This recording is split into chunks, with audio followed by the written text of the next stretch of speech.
Puaslah saya menanam bumi, menanam bumi. Podcast yang akan anda dengarkan adalah paparan kisah-kisah dan isu-isu masyarakat Melayu di Singapura. Sembarang persamaan yang dipaparkan di dalam podcast ini amatlah disengajakan. Kami harapkan paparan pengalaman kami ini dapat menjadi iktibar kepada semua lapisan masyarakat di Singapura.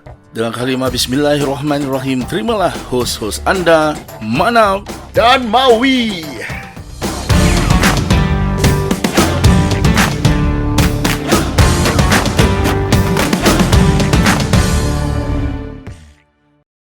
Okay, what are the things that you, what are the intervention yang Katie follow up with untuk cuba atasi masalah ni? Katie ada jumpa psikologis ke, psychiatrist ke, atau pergi IMH ke, macam mana? So what happened is I was advised to go for counselling. So counselling failed. So I end up go for furthermore I go to see psychiatrist and all that. So Private. Private. Okay. Because I go for private because I tak nak dapat surat hijau kan. Okay, faham. Ya. I can understand. Surat hijau. Can Lama siap Surat hijau. Jadi surat hijau bro. Dia ada stigma tau. Ya ke? Once kau ada surat hijau, Ada surat lah bro. ada surat kan, for whatever reason, orang akan cakap ni gila siaulang. Kalau dulu kerja enforcement kalau kita come across Surat hijau. orang yang kurang siuman diorang ada that term 32. Sekarang dah tak, bukan 32, sekarang 7. Section 7. So, section Kau nak aku bilang unsound mind. Yes. Oh, okay. So the only reason kenapa Katie tak nak follow up dengan IMH is because Katie takut akan diberikan surat hijau tu, and also the stigma, the stereotype yang akan datang dengan surat hijau tu lagi lah. Correct. Mental health is very important bro. Banyak orang terlepas pandang ataupun tak ambil endah dengan perkara ni bro. Bro, aku dah cerita tapi not now lah. Nanti bila tiba masanya aku akan cerita pada kau bro. Ya, pasal I think there's this stigma about surat hijau ni, orang yang kurang siuman ni, atau not orang siuman yang kurang siuman tau, ada orang mental, correct. perlukan that help, no? Yes. Because they are not because diorang dah gila, pasal diorang takut diorang nak jadi gila, atau diorang bukan gila langsung pun yang ada some mental wellness, some therapy, to ease their mental state, their burden or something like that. Aku dah cerita dengan kau kan? Belum? Dah lah. About what? Yang sikit hari sida tu lah. Dah lah. Tak apa nanti bila-bila. Okay, tak apa. Tapi the masalah dia is that mental health, mental wellness ni, persons, individual yang ada mental issues ni, okay, dan bukan gila tapi mental issue, they don't have it macam orang sakit kaki boleh jalan timpang. They don't have it written secara zahirnya tau. Okay. Kadang-kadang nampak luarannya nampak normal, nampak okay, ketawa-ketawa, jovial. Bila when I met Katie just now, ceria, jovial, riang, jovial, but very chatty. You know, when dia cakap dia ada that trigger or this thing, and it is real, no? Dia nampak saya menggigil, correct. So this is something very real. I think Abang Mawi see worse than that before. Yeah, correct. I mean, the previous time when we met at the point of time when you the initial stage when I wanted to. I don't see it coming. Like actually, I don't see it coming. I've known you for the past 25 years, 8 years, 9 years. Yeah. But I've never. We don't know personally. Yeah. It's just a high biting lah. So, but to know that this happened to you is kata orang tu disheartening for me Correct. Kita tak tahu orang tu zahirnya atau macam mana dalamnya macam mana. Luarannya dari luaran ni kita tahu, tapi what she or he is going through, you never know bro. You mentioned just now counselling doesn't help. Kenapa? Makan ubat? Cayu? Counselling belum. Counselling berbual je. Tapi ada orang kasih. Tak, counselling tak.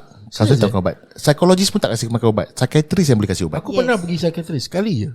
Okay. Therapy. That one can we save another story, another episode? Can we go? Yeah. I think kita share at the end. Okay, boleh. Interesting. Okay. Counselling doesn't help. Why? Bagi Katie, sebab lain orang lain. Yang ada orang mungkin bagi orang counselling helps. Tapi bagi Katie sendiri, kenapa Katie rasa sesi counselling tu tak dapat membantu langsung? Kenapa? Because of the panic attacks. Okay. Because my panic attacks dah start to be very macam obvious Frequent. already. Frequent, obvious. Trigger even the smallest thing. Even the smallest thing. Like I said tadi, even my mother macam dia marahkan my adik-adik pun. Tetap I yang terasa. Macam I yang macam like I can, macam orang kena sampuk itu dia punya ni. I can get macam tiba-tiba marah sendiri. I'll clench my fist, I mean Panic until attack, today. That's Until called today. panic attack. Panic attack, yeah, okay. Panic attack. So, Nangis jangan cakap lah. nangis jangan macam perempuan gila lah. Normal lah. Lagi counselling lagi, they make you talk about your experience. They make you And I relive. never open up. That explains. Kenapa? Why don't you want Because to of the open up? anxiety lah. Because of the panic attack. Because I don't want to talk about it. You're not willing to open up because you don't want to relive the moment again. Yes, correct. That's the reason why counselling doesn't help.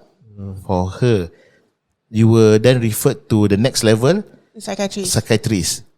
Do you feel that it was helpful to a certain extent? Not until when I was given this pill to put under my tongue. I forget lah what's the medicine name.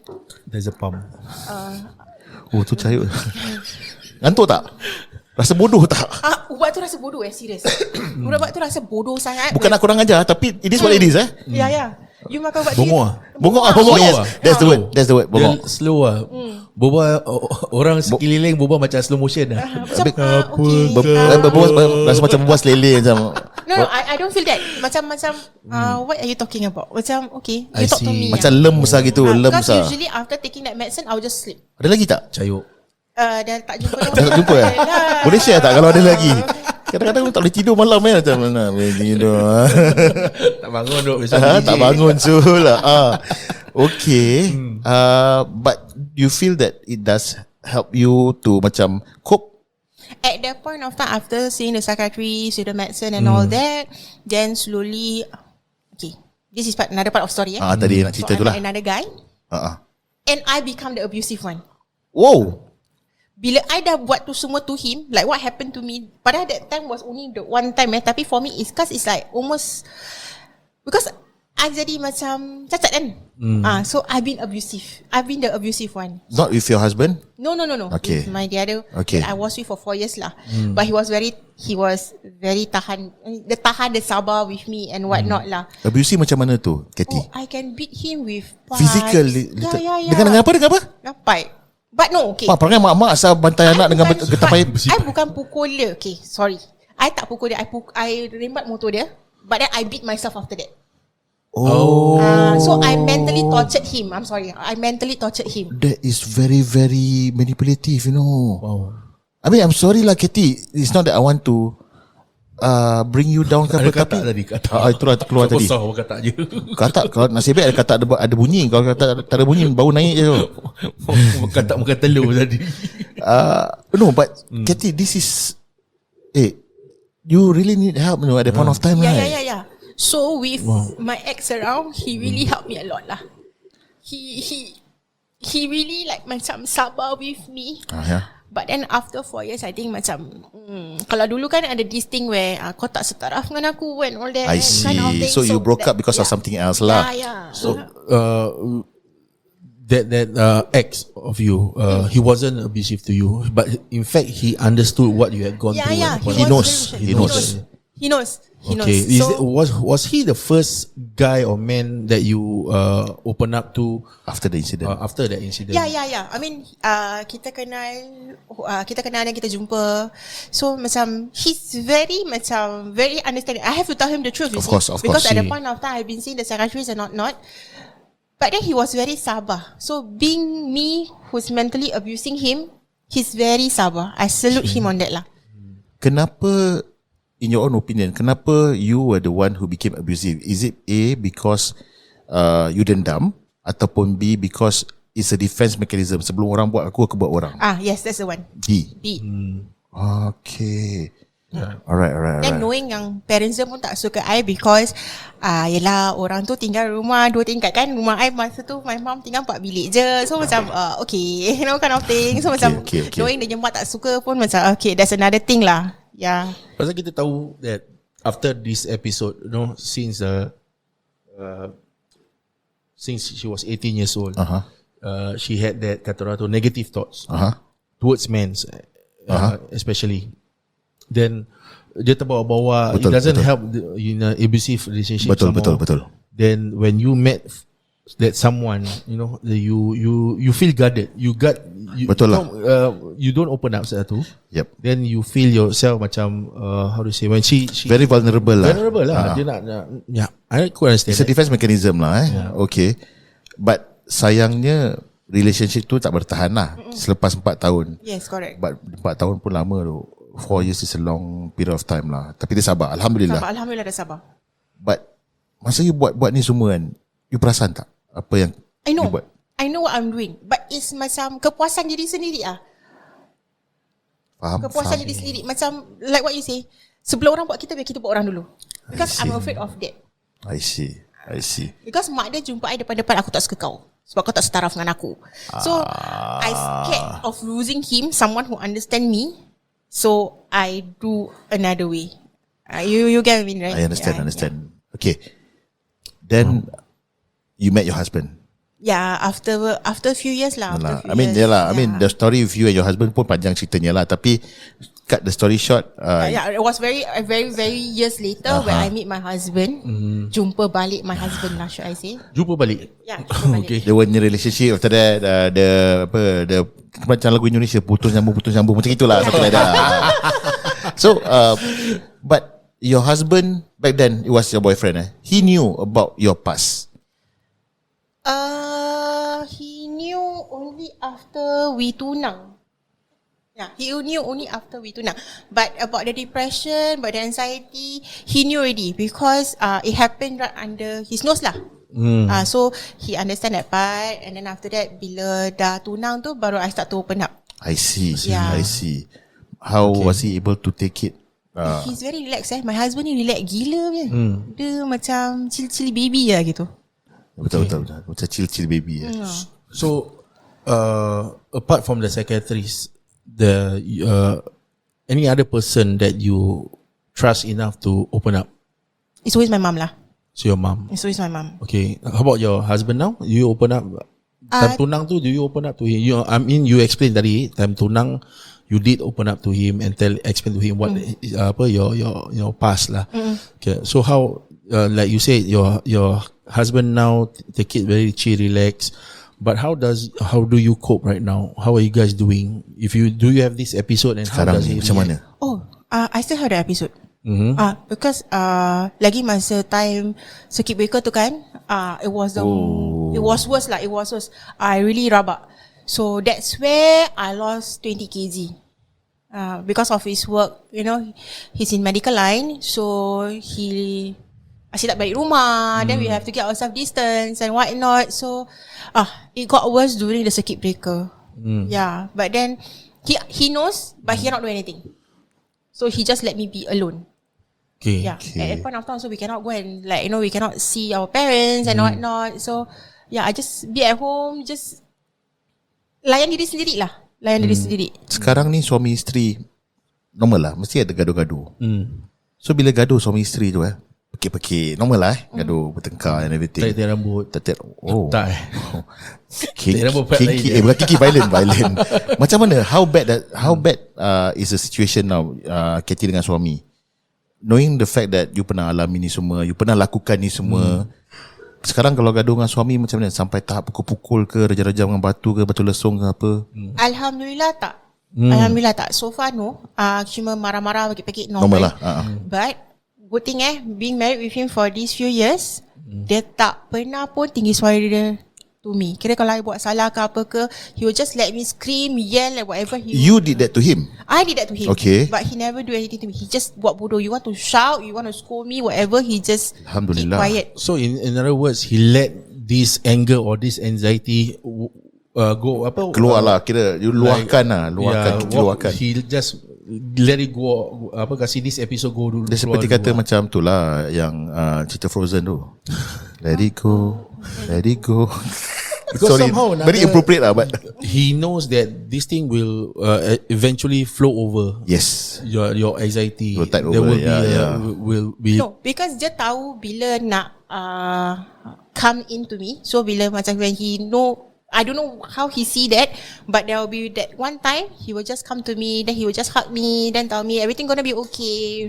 I know you are still very angry and whatnot. Or kadang-kadang kan, we can just like that night we can just go to separate rooms. He will just let me ease myself and whatnot. Nanti the next day he will just settle his stuff. Nanti dia balik kerja, then he will like he go and take his solat and all that. Then he will come dekat atas sejadah tu. He will come to me. I mean like he will call me. You come here. I want to talk to you. Then he will sit me on the sejadah. I see. So before that situation when I see him like that already, I have to take my wuduk lah because he wants to talk to me on the sejadah. Okay, faham. Katie punya husband ada kat sini. Katie husband, I don't need to say anything, cuma angguk ataupun giling je. Pernah tak sekali bila Katie tengah marah-marah ke apa, awak cuba nak peluk dia, pernah kena pukul, kena rejam ke tidak? Angguk ke giling? Katie yang angguk Serius apa? Katie? Pisau was involved also. Busy tu. Pisau was involved, yeah.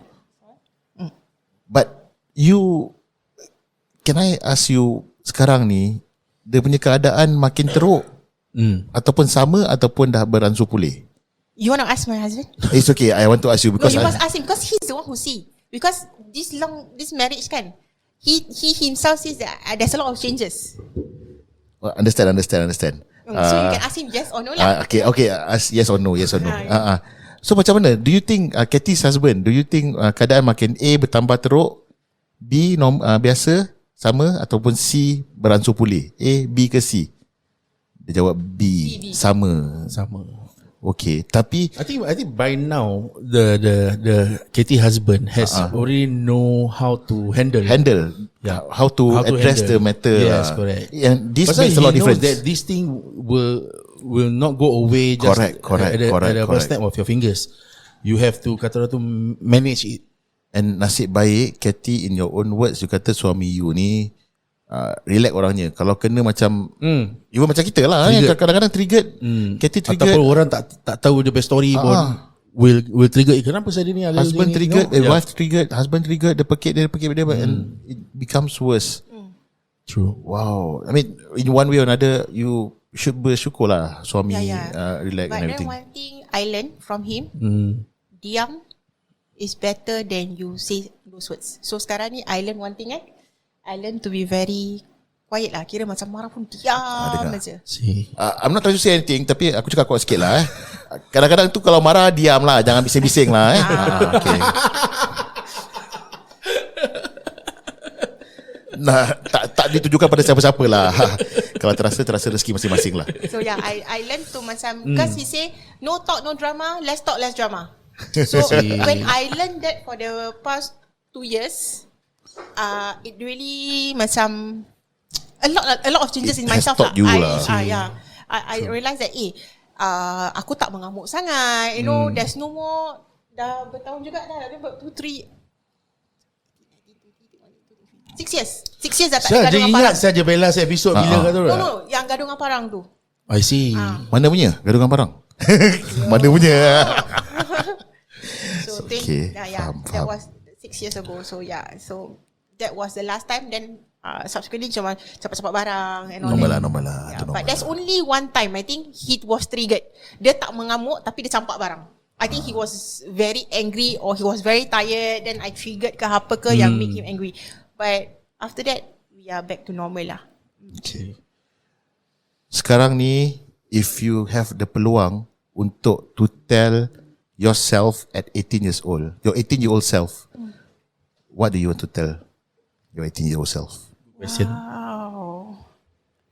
I will tell myself cakap girl, you know, back up. Cakap don't involve with all this nonsense, you know. Maybe because of the dendam, Kifara turns back to me, and then you know like macam you know stop all that nonsense, you know, make your parents happy, you know, your parents masa tu pun tak senang, kita duduk susah. So by behaving like how you are behaving that point of time, makin menyusahkan my parents lah, because kita dulu makan pun tak ada, you know, kind of thing. So so macam no, don't do that. Don't do that, because if that never happened, you would never suffer till now. Yeah. I think at the end of the day, masa mematangkan kita, then we learn from our mistakes. Of course. That's the most important thing. You must learn from our mistakes. Of course. No, I think over the years, I'm not saying that every relationship ada pasang surutnya. No, kita ada kelemahan sendiri. Betul. Kita ada kekuatan kita sendiri. Betul. Even myself, I don't say I'm perfect. Nobody's perfect. Dari luarannya kita nampak I'm a very understanding husband or what not. Tapi We have our own flaws. what we've gone through, for example, for me, my relationship with my wife now, we've been through hell and back akhirnya. Yeah. But at the end of the day, because we are so long in this relationship, kita dah bersama lama-lama, kita like to say, we know how to manage our anger. Bila seorang tu tengah marah, lagi satu good example diam. Pasal there are a lot of relationship bila is in your face. Of course. Kalau orang tu dah trigger, jadi pula in your face. Yeah. Satu orang tu I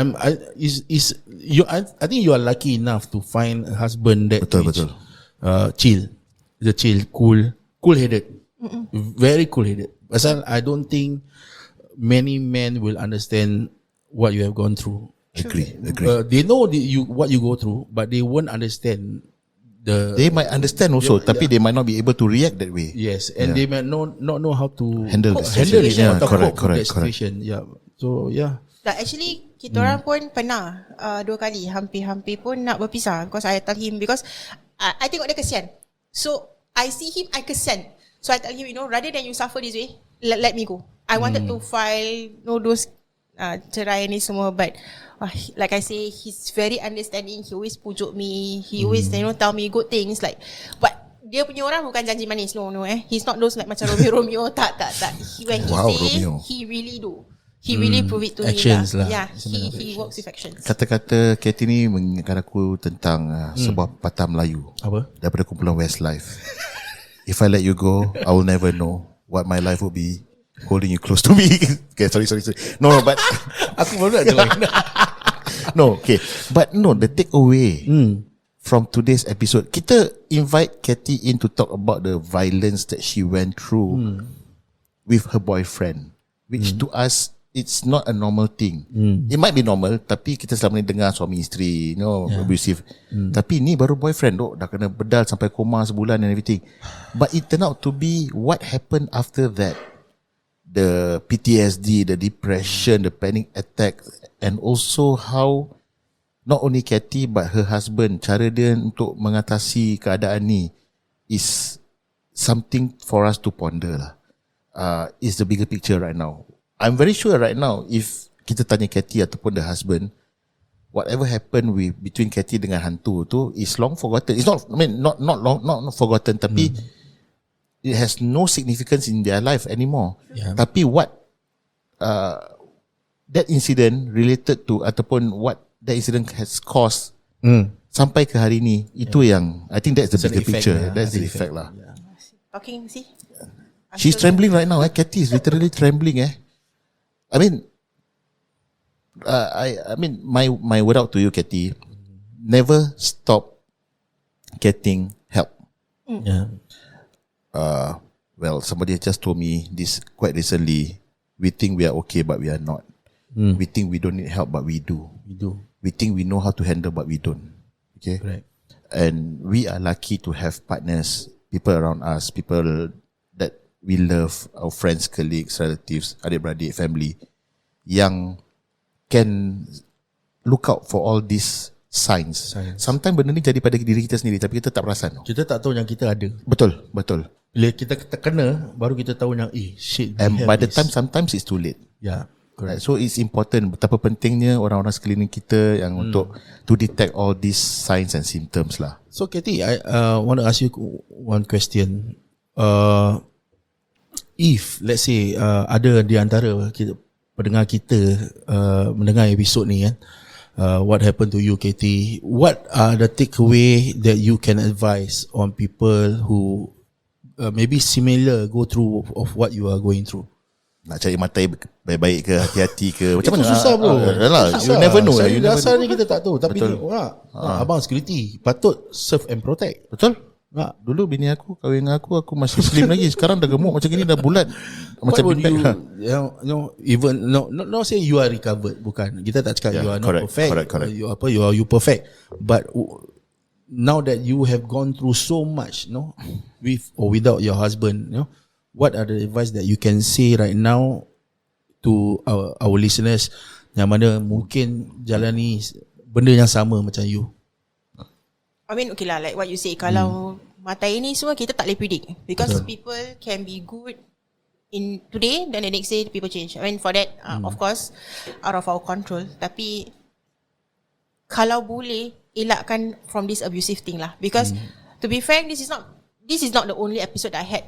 I had one more episode, I think few years back before I met my husband. Tapi itu tak serius sangat lah, because I managed to like, dah nampak reflect, you stop it lah kira. Yeah, because benda tu jadi very fast, and then okay, let's go. Kira macam that's it, kind of thing. So jangan tunggu sampai kita dah betul-betul punya macam merana baru kita want to get out from the relationship. That's one. Number two, like you say, mental health is very very important. So kalau kita perlu bantuan, kita jangan takut. To see counselling kira tak akan burukkan nama kita pun. You have to. Kita jangan malu, jangan takut. Wait, kita nak kena malu. Orang pergi counselling je, pergi jumpa psychiatrist ke gila ke? Tak. I myself, I not crazy. I bukan gila. Betul. It's just that I got this macam takut dengan bayang-bayang sendiri lah, senang cakap. So tak semua orang yang jumpa psychiatrist, IMH semua gila, no. Don't ever think of that, no. It's a no. Yeah. Ada banyak platform di luar sana yang seperti boleh Spotify, Facebook, bukan itu platform lain. Okay. Yang mungkin yang kita pakai kasut platform tu dulu cik semua pakai nampak tinggi kau. Banyak digress ni episode. Supposed to be serious tau. There's a lot of avenues out there. Kau jangan cakap aku Clementi Avenue 4. There's a lot of avenues out there yang kalau kita perlukan pertolongan, kita boleh reach out lah. One of them is IMH.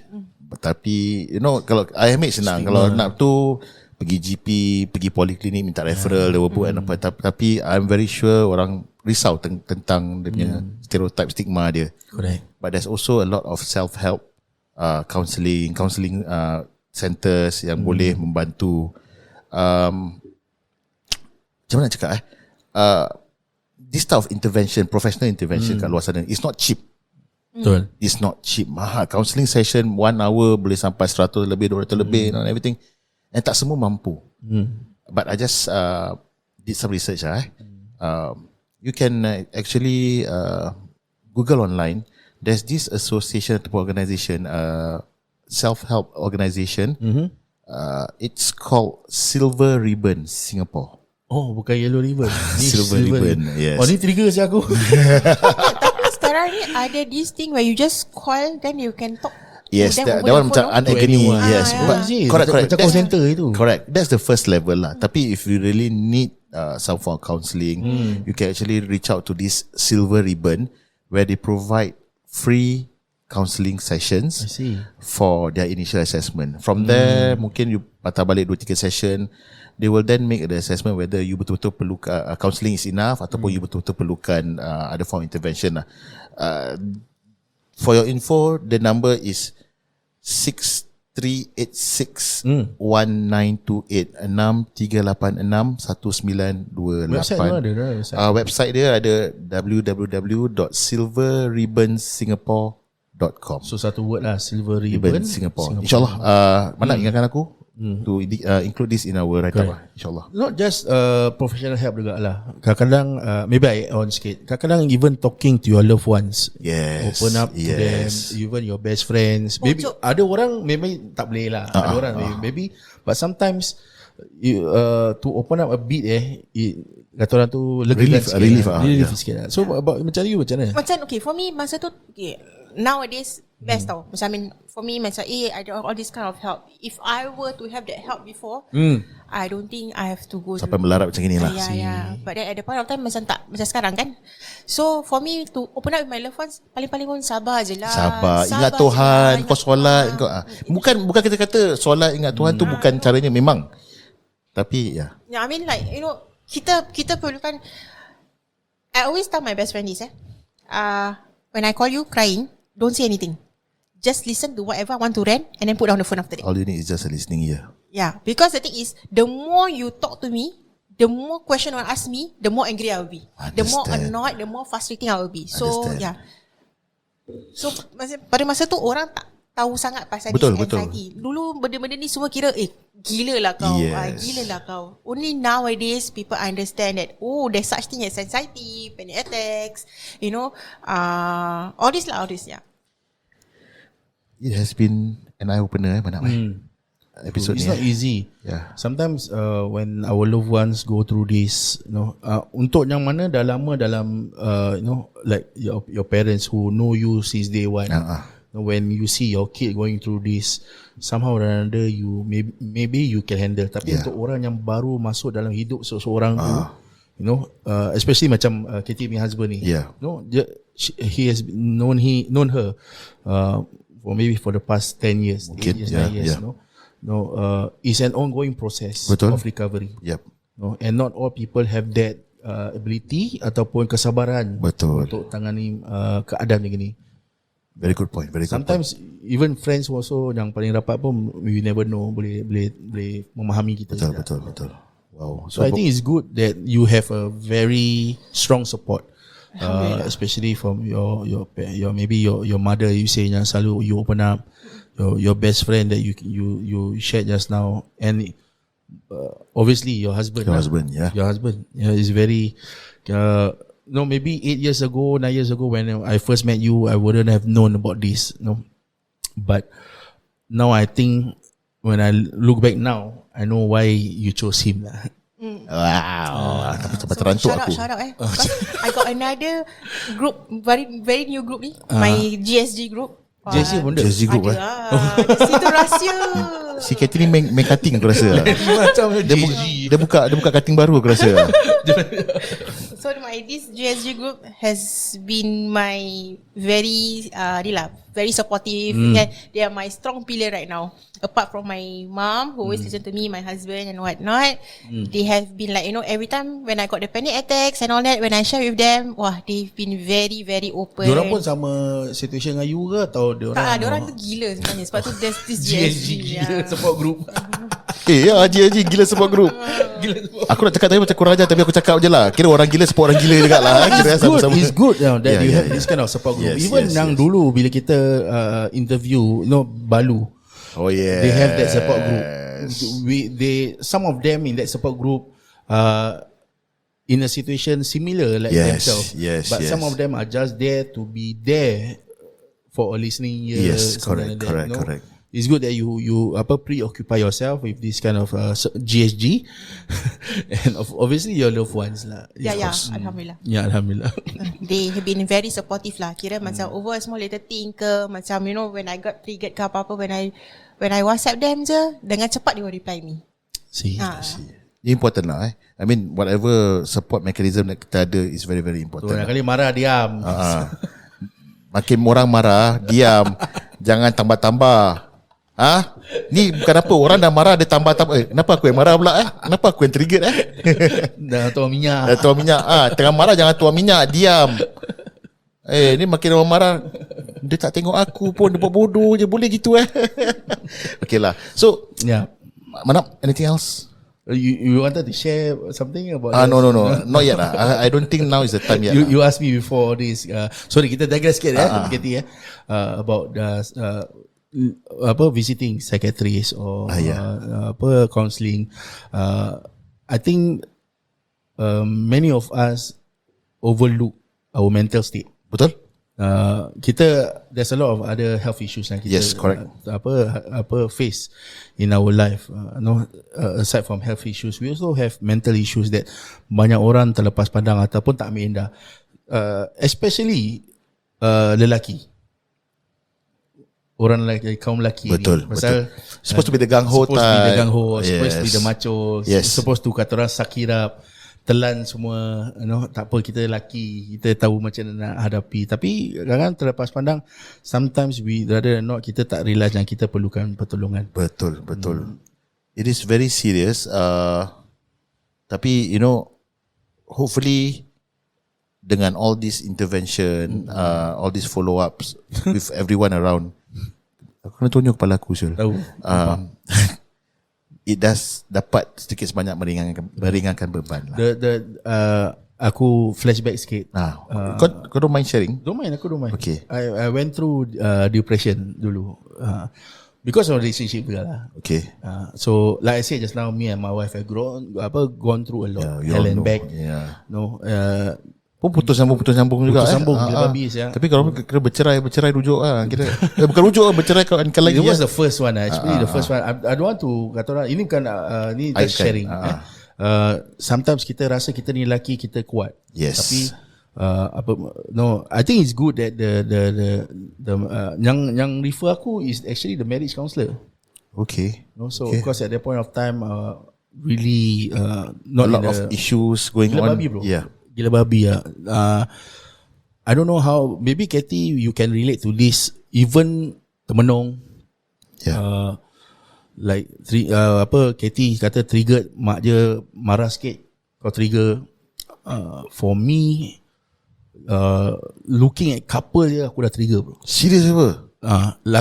Laki bini tomatai happy. Aku trigger siap. Nasib baik kau tak jadi serial murderer ke serial rapist. I went down lah. the drain lah bro. Aku sampai temenong sendiri kat Bedok Reservoir. Nasib baik kau Just tak terjun looking out Syul. there to abyss, tak tahu aku buat apa. And I be there for hours, didn't do anything. Itu literally orang cakap makan tak kenyang, mandi tak basah. Seriously yo. Pasal you don't feel anything. Nothing feels right lah. Nothing feels right. At the point of time obviously aku tak dekatkan diri aku dengan Allah. I think it would help me. Zaman-zaman gonjol lah time tu. Was referred to the counselor. Aku tak sampai ke psychiatrist. So sampai counselor broke down gila babi bro.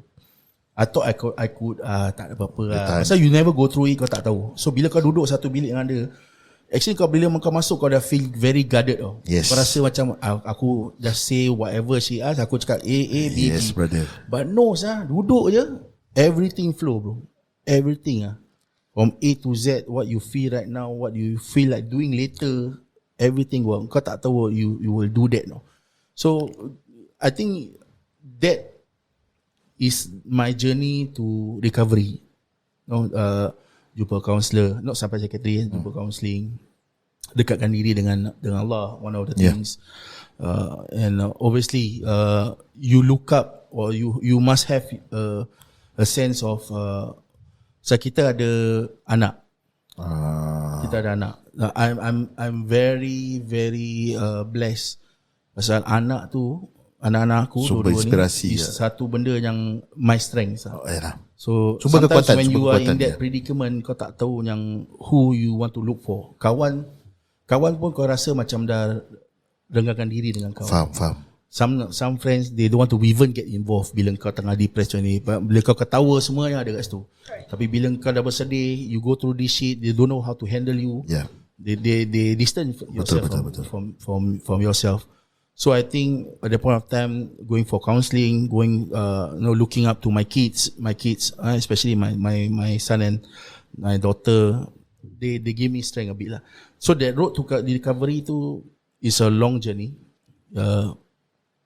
And I should say that sometimes tak kisahlah lelaki ke perempuan, if you go through a certain kind of anxiety, depression, if you don't know where to turn to, go through to macam-macam even lah. Dulu when I'm saying this, it was like 15-16 years ago, where this kind of self-help group ataupun hotline ada, tapi mungkin tapi banyak orang tak tahu. Yes, It's not betul. to really spread in right now. Kau Google satu kat Facebook keluar, kat Instagram keluar, all this kind of thing keluar. The algorithm is different from dulu. So I think pada siapa yang mendengar, kalau korang rasa you have this depression, you feel that you need someone to talk to, there are a lot of this self-help group ataupun pertolongan di luar sana, for yourself. Even if you know someone who need help, facing some issues. You can but as someone from the outside, if you see that that someone is going through something like this, I think the first thing you should do is give a listening ear. And never hurt yourself. Yeah. That's another thing. Yeah. Alhamdulillah, during that my episode, I was not kata orang, I don't have the intention of self-inflict ataupun harm myself. Pasal ada orang go into that. When you say this, why you say this? Because I love cutting my wrist. Okay, for me, when I see blood, sakit, kira puas. Satisfaction. Yeah, because the thing is, I got nobody tertentu. Ada, like I say, pada masa tu orang semua ingat benda ni semua macam, gila lah, apalah, you know. But then when you hurt all that kan, jadi macam the only way is to hurt yourself. You rasa nampak luka, you rasa sakit, kira you puas. Wow, so pain was your mechanism lah. Yeah. Wow. Yeah. Okay. Yeah, I even tried to jump down semua. Yeah. Dia tingkat berapa? Tingkat 2. Dulu lah tingkat 6 lah. Dia berkatil. Aku pernah sekali attend orang tu nak terjun diri dekat Esplanade waterfront. Tapi nak terjun masuk air, time tu air tengah surut tu. Bodoh. Nak menyusahkan kaki terpelecok masuk kat batu, bomba nak kena datang, nak kena evacuate. Bodoh. That's besides the point. Parting words daripada aku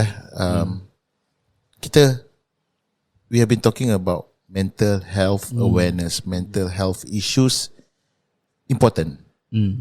Very, very important. Tapi kita selalu terlepas pandang tentang orang-orang yang so-called jadi our support mechanism, our pillar of strength. Macam Katie ada husband, the nearest, the closest person to you lah, husband. Tapi kita terlepas pandang husband Katie pun need some mental, Strength. mental strength, mental wellness. The irony, I am mungkin tak ramai orang tahu, I am a trained counsellor. Apa? I'm a trained counsellor. Trained counsellor. Tetapi one of the highest rate of depression are actually people in the mental health industry. Wow. Because kau selalu nak fix orang punya issues. You bottle up your own issues. See. So my point is, yes, be on the lookout, like what you said just now. Be on the lookout for people around you that might have all these mental wellness issues and everything. But at the same time, try to pay a close attention to their support mechanism as well. Misalnya kata kalau wanita itu ada masalah, mungkin husband dia ataupun keluarga dia ataupun kawan-kawan dia. Because kadang-kadang orang yang ada masalah tu tak boleh crumble, tapi that support pillar tu, the pillar itself is the one that's going to crumble first. That's my point. Yep. Baiklah, aku rasa tu saja Manap. Nanti tu Kita ada apa-apa tak nak cakap ke? So I just want to say thank you to my husband for being very understanding, you know, has been always been with me. I know there's a lot of things that he been bottling up, but Of course. I don't know where he get that strength, where he get that you know, that Mungkin strong arrow lah. Extend lah. Longer, stronger and harder. tapi kalau kita look back, kalau you tengok dia sekarang ni, macam orang ni tak ada masalah pun. Because he's the type of person, whatever you bring into my head today, tomorrow I forget everything already. He doesn't like to keep. Because bagi dia tu jangan bebankan diri sendiri. He always tell me, jangan bebankan diri sendiri. Sebab makin kita beban diri kita sendiri, makin teruklah penyakit tu. So kalau kita layankan, dia sama jugalah. Kita jangan layan diri sendiri lah. I see. You know, we have to, in order for me to make him understand, I also have to understand him, like what you say. Yeah. You see? Good So point. in a way or another, I learned that. So to everyone, no talk, no drama, less talk, less drama. That's what my husband always tell me. Dia ada cukan kata sendiri. Dia macam main game dekat Astro ni macam. Well, I think kita doakan yang terbaik untuk Alhamdulillah. Katie and InsyaAllah, also husband. I think I have huge respect Betul? to the both of you. Yes. Hope you guys stay strong together. This is an understatement. You are strong without you guys knowing. Betul. You're already strong. You're already there. So hang in there. You know, at the end of the day, it's just the both of you. Dan kita harapkan yang terbaik. Doakan semua sihat walafiat. Amin, insyaAllah. Akan datang dulu. Dan Bagi pihak Manap Mawi, kita nak ucapkan ribuan terima kasih pada Thank Katie, pada suaminya kerana sudi berkongsi dengan kita. Correct. No matter how painful untuk you relive that moment, tapi insyaAllah dengan perkongsian Katie ni diharapkan dapat menjadikan iktibar ataupun pelajaran pengajaran kepada pendengar-pendengar kita yang mungkin dalam situasi yang sama dengan Katie ataupun going through the same thing lah. Yes. InsyaAllah. like I said tadi, insyaAllah kita akan include that link to all these some of these self-help organisation. Be rest assured there are others out there that is willing to help, and there are others out there who can help lah. Itu saja. Yeah. So saya sekali lagi thank you so much to Katie and husband. Terima kasih banyak memberikan ruangan masa both of you to kita tak nak relive the moment. Betul. But we hope that this be a lesson tauladan kepada semua lah. Betul. If you guys were in a similar situation, look out for our this episode. We will share with you the link, the copywriting, where there are a lot of self-help group out there, hotlines or help indeed. Then kita akan share bersama dengan korang semua. Yang lah. aku nak share ni lagi best, free. Ya, free. Yalah, mungkin kan orang tak mampu kan. Tak payah subsidi pun Tak payah, free dok, free. Sure. Right, itu saja daripada kami berdua. Thank you so much. Thank you so much. Kerana sudi mendengarkan kami. Thank you. Thank you so much, Katie. Kita kembali insyaAllah next week. Ya. Bersama Siapa? rakan si industri kita insyaAllah. Pasal dah lama kita tak kata orang tu feature our industry players. So we are bringing back our industry players to share what's the latest happening in the wedding industry. Tadi aku share dengan kau mana kan? This particular vendor yang correct. Aku dah PM. Tak reply. Mungkin busy lah. Mungkin banyak. Sebab dia punya dah start balik wedding bawah blok. I'm quite excited. Aku excited juga. The bawah blok scene is coming back actually. Yes. So let's hope the situation in Singapore it's getting better, and I hope it stays that way. Betul. No, we don't want the same effects of pandemic to come again, where we disrupt our life. Then we want to see this kind of happening about the bawah block scene. Satu je. Vendor jangan paitau sah. Dah janji tepati janji. Kambing cakap kambing, jangan kasih lembu. Ayam cakap ayam, jangan kasih itik. Tiba aku yang trigger Lepas tu nak ugur-ugur orang PDPA lah, PDPC lah, bloody pistol. Baiklah, itu saja daripada kami berdua. Saya Mim Alif Namanap. Saya Mim Alif WI Mawi. Namanap Mawi Show. Sekian, Assalamualaikum warahmatullahi taala wabarakatuh. Waalaikumsalam. Cek